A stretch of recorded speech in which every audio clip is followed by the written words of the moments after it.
Welcome back. So, we looked at in the last class we looked at how the different chemical shifts arise due to what are the different effects which factors which influence these values. We looked at inductive effect and we looked at mesomeric effect. So, let us continue with the mesomeric effect now and see some more examples how in the aromatic systems especially. So, here you can see the example of aniline. Aniline is a well known molecule and this is the structure. So, if you look at this functional group NH2, it is an electron donating group. So, it is an electron donating group. So, what happens is it donates a lone pair of electrons towards this ring, and because of this situation you end up with a little higher electron density around this ortho hydrogen. So, this ortho hydrogen accumulates electron density which in turn is transferred to this hydrogen. So, this hydrogen is also having a higher electron density compared to the case where there was no aniline NH2 groups amine group. So, you can see because of this higher electron density, this hydrogen atom now appears de-shielded or sorry shielded. It comes at a higher that is lower chemical shift value, it is shielded. So, this you can see this value here it is around 6.5 ppm compared to the other hydrogen which is meta hydrogen where it is de-shielded. So, this is typically the value you will see in the benzene ring, in aromatic benzene ring. So, that is a normal 7 ppm, but with respect to that value this hydrogen has got upfield shifted because of this electronegative, this is because of this electron donation and because of the higher density of the electrons accumulated at the ortho position. The same thing can happen in para position. So, if you continue this resonance delocalization of this electron, you can see even in the para position you can this carbon may have a higher electron density around it, which in return transfers electron density to this hydrogen. So, overall this system has a very high electron density around this hydrogen, and therefore, again remember if you have higher electron density it is shielding, a lower electron density is de-shielding. So, the higher electron density causes a shielding of this hydrogen and it comes at a lower ppm value compared to the hydrogen in the meta position. So, this is how mesomeric effects influences the chemical shifts. We can see you can get more varieties of more examples in the different books which we looked at in the very first class. So, I would recommend to go through those examples. Typically this is how one can explain based on the electron withdrawing group or the electron donating groups, donating nature of the functional groups. So, we look at another effect because of which electrochemical shifts change, and that is called as a ring current effect. So, this is very typically observed in only the aromatic rings, and this is called ring current effect. So, in aromatic systems what happens is the ring there is a delocalization of this electron around the in the aromatic ring. So, this is schematically shown here. Now, again remember the any moment of electron, that is a moment of charge, generates a magnetic field, and therefore, because of the circulating pi electrons there is a magnetic field around this particular ring, and that the magnetic field lines are shown here by this grey color arrows. So, you can see the magnetic field is going into the plane of the ring and then comes out and then it is. So, if you now look at an hydrogen atom, let us say which is located at this position, in that particular hydrogen atom this magnetic field lines are coming into the ring and they are in the opposite to this particular magnetic field which is shown in the yellow color. So, what is happening is that this the electron because of the circulating electron density, the magnetic field around this hydrogen is being shielded, means being opposite compared to what is in the main magnetic field. Therefore, this hydrogen is which if hydrogen is located here becomes shielded. Shielded means it comes at an upfield position, whereas if you look at an hydrogen atom which is located in the plane of the ring, in the plane. So, if you look at this case here, this electron, this magnetic field is coming in the vertical direction and it is in the same direction as this yellow color the field direction of the main magnetic field. So, you see here also this hydrogen, this electron, this cloud and this magnetic field is actually supporting, or is it in the same direction as the main magnetic field, and therefore, this magnetic field and this magnetic field they add up together and that basically increases the magnetic field. In other words, it results in de-shielding of this hydrogen. It is not shielded, the shielding means opposing the main magnetic field, de-shielding means supporting the main magnetic field. So, you can see here it is a support of the main magnetic field and therefore, this hydrogen appears de-shielded. and that is the reason why in a NMR spectrum you will always see the aromatic ring protons, means the ones which attached to the ring, always coming at around 7 to 7.5 ppm, because they are in the plane of the ring. But if the structure of the molecule is such that if there is any hydrogen coming on the top of the ring, will appear de-shield, it will be appear shielded. So, we will see examples of this type of systems in the next slide. Here you can see there is an aromatic system. So, here what happens is this is an aromatic ring, and you can see that these hydrogens which are away from the ring, which are in the on the top of the ring. So, these are two hydrogen atoms which are on the top of the ring. Because of this ring current effect, they are highly shielded. When you say highly shielded, it comes at a low ppm value, and that is 0.8 ppm. But those which are towards the ring, the plane of the ring. So, you can see these hydrogens are more towards the plane of the ring, and if you remember the flux, that electron, the circulating pi electron, this side the main magnetic field and the field because of the ring, they add up together, and therefore, they become de-shielded. So, de-shielded means they come at a lower ppm, higher ppm value, and that higher ppm value is because of that it comes at 2.6 ppm compared to 0.8 ppm, which is at the top of the ring. Similarly, if you look at this particular system here, if you wish look at this plane, you can see this CH3 is right on top of this aromatic ring plane. So, this is a planar structure of aromatic ring, 4 electroaromatic rings fused together, and this hydrogen is located right on the top of the ring, and therefore, it becomes highly shielded, and in fact, it comes at a very low value of minus 4.25 ppm, it is a negative ppm.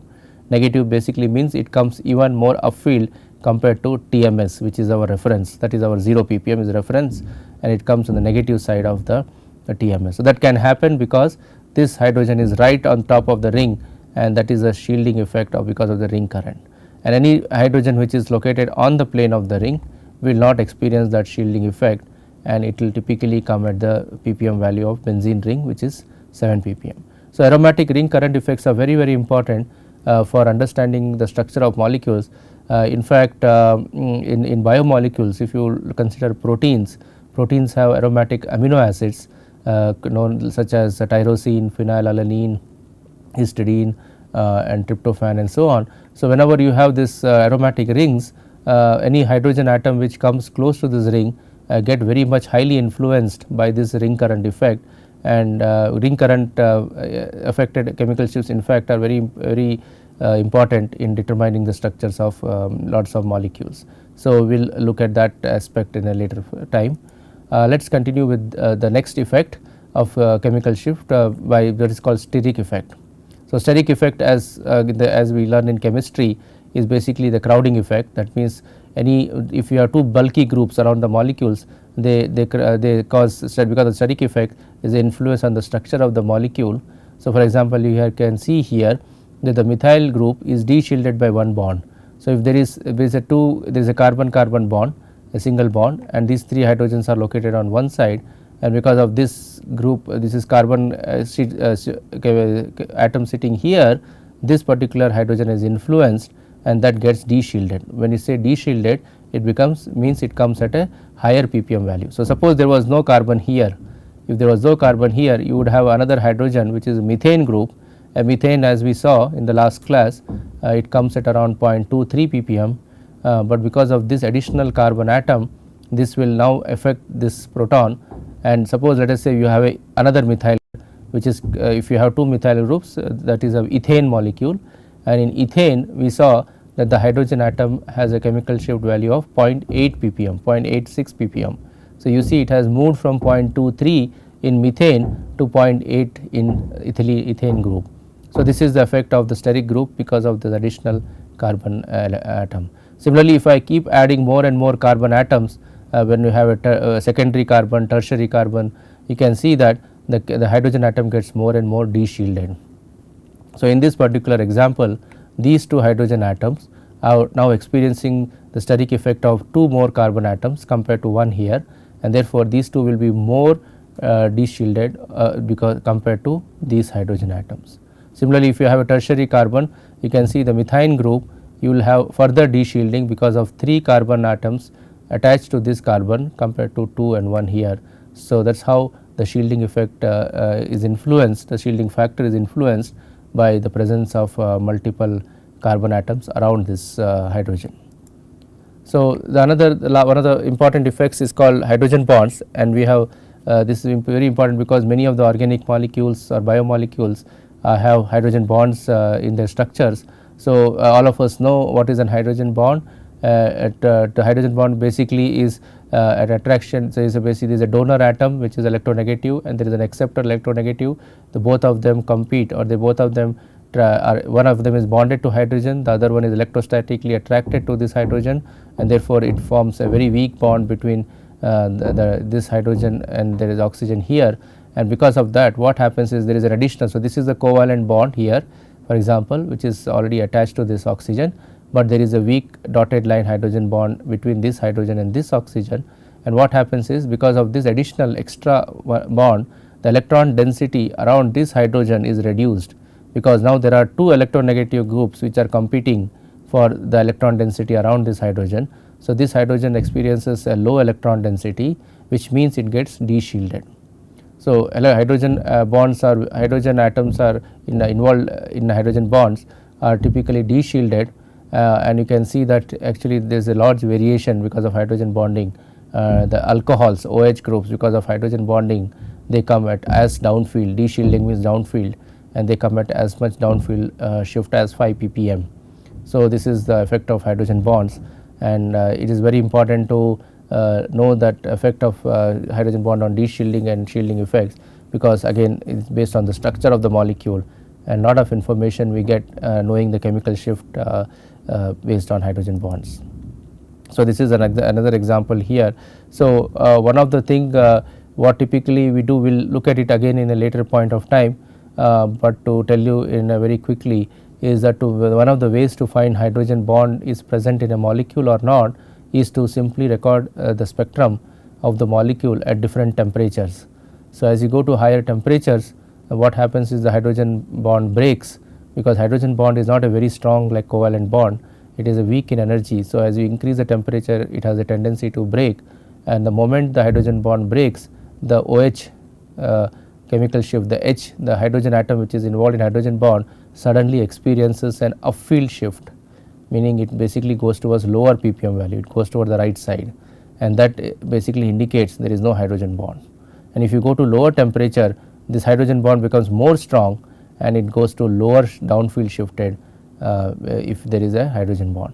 So, of course, these are shown for different molecules, but the idea is that this molecule, if a peak shifts because of the temperature very strongly, if it shifts, it is one of the indicator that that particular hydrogen may be involved in a hydrogen bond, and therefore temperature dependent effect of on chemical shift is used as an indicator of the presence or absence of a hydrogen bond. So, this is what is shown here in carboxylic acid. So, the carboxylic acids have very strong hydrogen bonds, they form kind of dimers, that is well known, and that is why they have a very downfield shifted. You can see, as I mentioned in the last class, the hydroxyl, the OH, the H atom of the carboxylate group, they come at very downfield shift around 10 to 12 ppm, and it is very easy to recognize them when you see them in an NMR spectrum, and that it is coming from carboxylic acids. You can also have intramolecular hydrogen bond such as in salicylate, here methyl salicylate, or you can have it in intermolecular hydrogen bond as shown here. So, even in the case of intramolecular hydrogen bond, the chemical shift of this hydrogen is very much de-shielded, means it comes at a very high ppm value, and that is typically, in this particular case it comes at around 14 ppm, which is very high downfield shifted proton compared to any other proton. So, that is one of the indicators of hydrogen bond, but of course, we cannot say directly whether it is intramolecular hydrogen bond or it is intermolecular hydrogen bond, but that for that one has to do some more experiments which we will see in the later point. So, now we will come to a very different concept. So, we have seen how the chemical shifts are influenced by various factors. Another important point or topic or concept in NMR is called chemical and magnetic equivalence. So, this is very important to understand. Let us see what this means. So, what happens is many times two hydrogen atoms will have the same chemical shift. So, why does it have the same chemical shift? The reason is that they have identical chemical environment around them. So, this is one of the reasons two hydrogens can have same chemical shift value. Remember, chemical environment means electron density. So, if two hydrogen atoms have such an electron density that the shielding factors are same for both of them, then the chemical shift also will be same for both of them.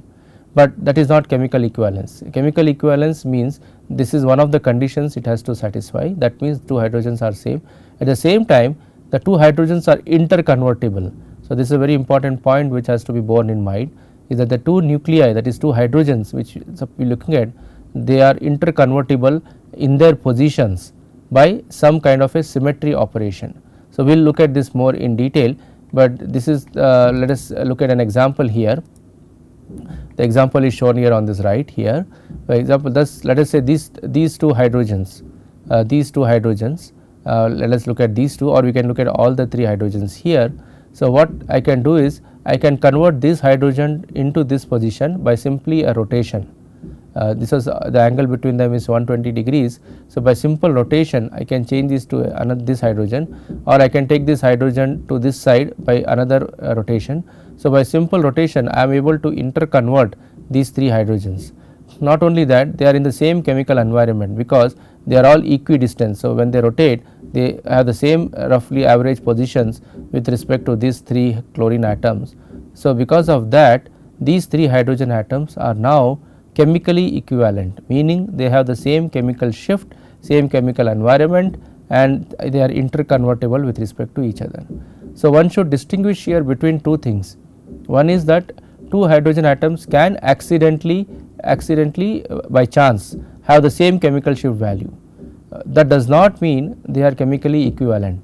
When you say there are two hydrogen atoms are chemically equivalent, it means they have to satisfy both of these conditions, and that is why this word and comes into picture, that they have to not only have the same chemical environment, at the same time they should be interconvertible in their positions by some kind of a symmetry operation such as rotation, rotation, or a rotation around an axis, or rotation around a bond, and so on. Only when both of these conditions are satisfied, we consider that the two hydrogen atoms are chemically equivalent. If only the first condition is satisfied, if only that the chemical environment accidentally is same, then they are called chemical shift degeneracy. That means they are degenerate. The two hydrogen atoms have accidentally the same chemical shift value, and they are degenerate or they are overlapped, but they are not chemically equivalent.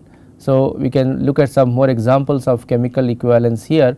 So, this is one example. The second example is inversion around center of symmetry. So, for example, look at this molecule here. If I take an inversion, if I can invert this to this side, this hydrogen will come here, this hydrogen will go here, and they are come back, they are chemical, they are basically positionally they are come back to their positions, in the sense they are interconvertible, they are interconverted into each other's position, but there is no difference in the structure of the molecule because of this conversion, and the molecule looks the same, and therefore, these two hydrogens are interconvertible. At the same time, they have the same chemical environment. This hydrogen has a chlorine next to it and a chlorine this side. Similarly, this hydrogen has the same one chlorine next to it and this side. So, you see the chemical environment around these two hydrogens are same, and at the same time they can be interconverted around each other, and therefore, these two hydrogen will have the same chemical shift value, and they are considered as chemically equivalent. So, they will always be chemically equivalent. So, this is a trans hydrogen. We will look at more examples of this. Let us look at this particular structure. So, you can see there is a double bond here, and there is a plane of symmetry, which means this is a mirror image of this. So, if you can imagine this plane as a mirror, it is reflecting this hydrogen around this mirror, and therefore, these two are actually mirror images. Means if I turn around the molecule by this around this axis, I can actually interconvert this. So, if I turn around by 180, these two hydrogens will get converted to interconvert to each other. So, there are both these conditions that they are interconvertible because of a symmetry operation, and at the same time they have the same chemical environment because they are at the same distance or same structurally similar to each other. Therefore, these two hydrogens are now chemically equivalent, and therefore, their chemical shift value will be same. They will not have different chemical shift value. You can look at this another example here. Again, we can see there is an axis of symmetry here, this dotted line shown here. So, you can see that I can convert this hydrogen to this hydrogen by inversion symmetry here. similar to what we did in the previous slide. So, again these two hydrogen atoms will be equivalent to each other. So, we can look at some more examples. So, this is another case where there is a methyl group here, a methyl group in this. Okay, we can look at this particular axial equatorial if they are interconvert. So, another reason a chemical equivalence can come if they rapidly interconvert between each other. So, this is what is shown here. Example, we know in a methyl group. So, let us look at a methyl group. We know that a methyl group very rapidly rotates around this bond, this particular single bond, if there is a single bond here. In fact, so much so that even in a solid form this methyl groups continues to rotate at a very fast time scale.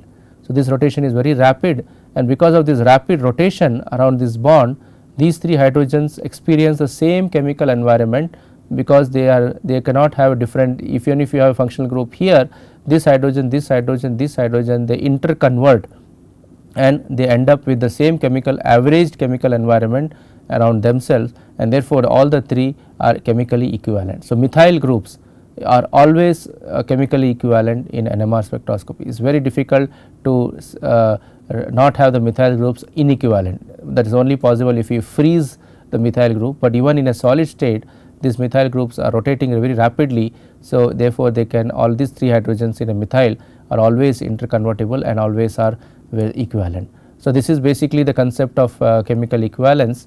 We will look at magnetic equivalence in the next class. So, the take home here is that chemical equivalence is a very important point.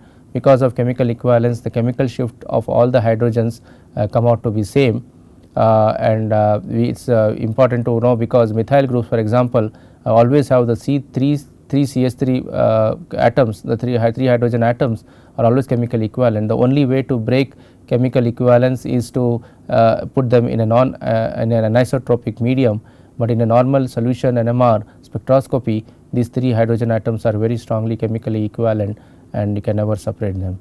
So, this is a concept of chemical equivalence. One has to basically look at symmetry operations. You have to look in the molecule and figure out if there is any way I can convert one hydrogen atom to another hydrogen by some symmetry operation.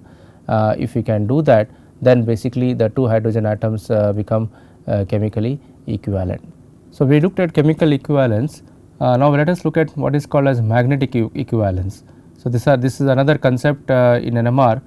So, chemical equivalent basically means that the two hydrogen atoms are called as chemically equivalent if they are interconvertible to each other, as well as they are having the same chemical environment. Now, what is magnetic equivalence? Magnetic equivalence is follows. For this, we will have to use the concept of J coupling, which we will see in more detail in the later class, but one can still understand this concept based on the structure of the molecule. So, if you look at this particular structure, ethanol, this CH3 hydrogen atoms, this is a methyl group. So, therefore, it will be all chemically equivalent hydrogen atoms. Now, to establish whether these three are magnetically equivalent also, we will have to look at their interaction with other hydrogens in the molecule. So, chemical equivalence, remember, does not rely on the interaction of this hydrogen with other hydrogens. It is only based on the structure of the molecule and the symmetry operations. Whereas, in this particular magnetic equivalence concept, one has to also look at the other hydrogens in the molecule and then see how this particular one hydrogen interacts with another hydrogen. So, in the methyl group case, we have to see if they have the same J coupling, each of these hydrogens in this methyl group, whether it has the same J coupling with the all other hydrogen atoms in the molecule. If yes, if they have the same coupling, then we say that these hydrogen atoms, these three hydrogen atoms, they are not only chemically equivalent, but they are also magnetically equivalent. So, this is the concept. So, if you look at now this hydrogen atom here, these two hydrogen atoms are chemically equivalent. Why? Because they have the same chemical environment around the two hydrogens and they are actually interconvertible by rotation. But are they magnetically equivalent? For that, one has to then consider their interaction with this hydrogen and this hydrogen, and it turns out that these two hydrogens have the same interaction with this hydrogen. The interaction is a J coupling interaction, and they also have the same interaction with these hydrogen atoms. Therefore, these two hydrogen atoms are both chemically equivalent and magnetically equivalent. So, we can look at more examples here. and in aromatic system. So, let us see in the aromatic system here. Now, if you look at the symmetry operation, if you look at the symmetry, if you draw a axis line here in the center of the ring, you can see that these two hydrogens are interconvertible, means they can be, if I rotate the ring around this line, around this horizontal line, this hydrogen will come this side and this will go that side. Similarly, these two will interchange, and because of this interconvertibility and because they are the same chemical environment, this hydrogen and this hydrogen are located equally close or far from this oxygen and so on, they are chemically equivalent. But are they magnetically equivalent? For that you have to look at the interaction with all other hydrogen. So, now if you look at this hydrogen A, it has particular interaction with B, that is J coupling. So, that is separated by 1 bond, 2 bond and 3 bonds. But if you look at interaction of this A with this B, it is not the same, because it has now 1 bond, 2 bond, 3 bond, 4 and 5 bonds away. So, this A prime, this hydrogen is 5 bonds away from this hydrogen, therefore, its interaction with this is very weak, but the interaction of this hydrogen with this hydrogen is relatively stronger. So, now what happens is these two hydrogens, they are chemically equivalent, but their interaction with another hydrogen, you take any other hydrogen in the molecule, they are not same, because this one is more closer and this one is farther, and because of that these two hydrogens are no longer magnetically equivalent. So, similarly this hydrogen atoms and hydrogen atom and this hydrogen atom, you can consider the same way, that these two are chemically equivalent, but if you take any one hydrogen atom, let us take this one now, its interaction with any other hydrogen atom, this one is 3 bonds away. So, it has one type of one particular strength of interaction, J bond, J coupling, but the J coupling of this with this hydrogen is 5 bonds away. So, it is a different type of interaction, it is a weaker interaction. So, therefore, this hydrogen and this hydrogen are no longer chemically magnetically equivalent, and we say that they are magnetically inequivalent even though they are chemically equivalent. So, you see chemical equivalence and magnetic equivalence is a very important concept, that two hydrogen atoms can be chemically equivalent, but they need not be magnetically equivalent. But vice versa, if two hydrogen atoms are magnetically equivalent, they are normally always chemically equivalent. So, chemical equivalence does not necessarily establish magnetic equivalence. So, most of the time we will be worried about chemical equivalence, and we will not look at so much as magnetic equivalence. So, chemically, as long as they are equivalent, their chemical shift values do not change, and that is all will be the concern as far as the structure of molecule NMR interpretation is concerned, but it is very important to keep in mind this the concept of magnetic equivalence. So, we will look at in the next class we will look at how chemical shifts now can be further interpreted, and we will look at some examples and then see how we can analyze the data. Thank you.